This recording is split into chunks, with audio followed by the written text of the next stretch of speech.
Yun na kasi daming usapan sa online tungkol sa ano.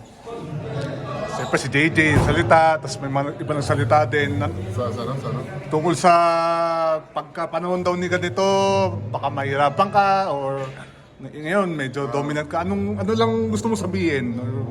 May sabihin ka ba na Ayun, hindi ko naman ano yan. Hindi ko iniisip yun. So, and opinion nila yun. So, may rights naman tayo na. I mean, may rights naman sila sa opinion nila. So, may right din naman na i-disregard yun or kumain nila or hindi. So, yan. Wala opinion nila yun. Wala akong ano. Basta ako, ginagawa ko yung best ko. Binibigay ko yung best ko. Ako represent yung San Miguel. Kung ano yung ginagawa ko sa loob ng court, sa labas ng court, nagre-reflect yun sa San Miguel. So, gusto ko maging I mean, magandang halimbawa sa ano. Yan. Ino-honor ko yung mga legends. Nilook up yun, yung mga legends. Pinapanood ko mga games na mga lumang games, yung mga legend, yung mga PBA classics. So, pero ikaw ba minsan naisip mo, kunwari, baka lakasan nila, let's say sila Asi, sila Benji Para, sila Danny Ay, naisip mo pa minsan na paano kaya ako never pumasok sa isip ko na maglaro sa time nila sa era nila. Kasi time nila yun eh.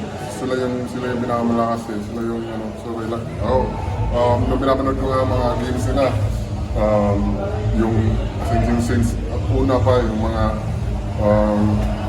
games na sobrang blurry pa sa YouTube. Kaya pinapanood ko lahat nung nasa PBA na ako kasi gusto ko makita yung mga sino yung mga players gusto ko sila makilala. Tapos ayun, napanood ko sila.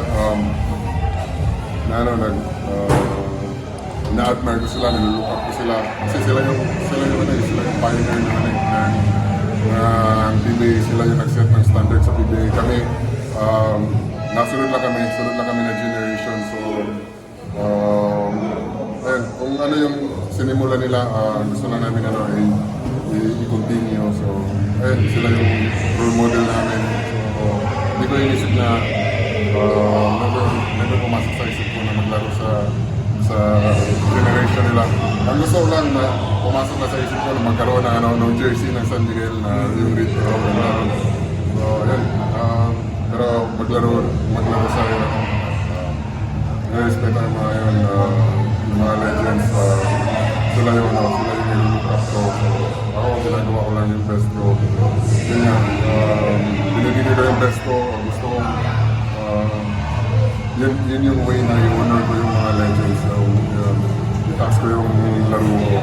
So, ayun, opinion nila yun. So, hindi ko problema yun. Hindi ko tawag doon.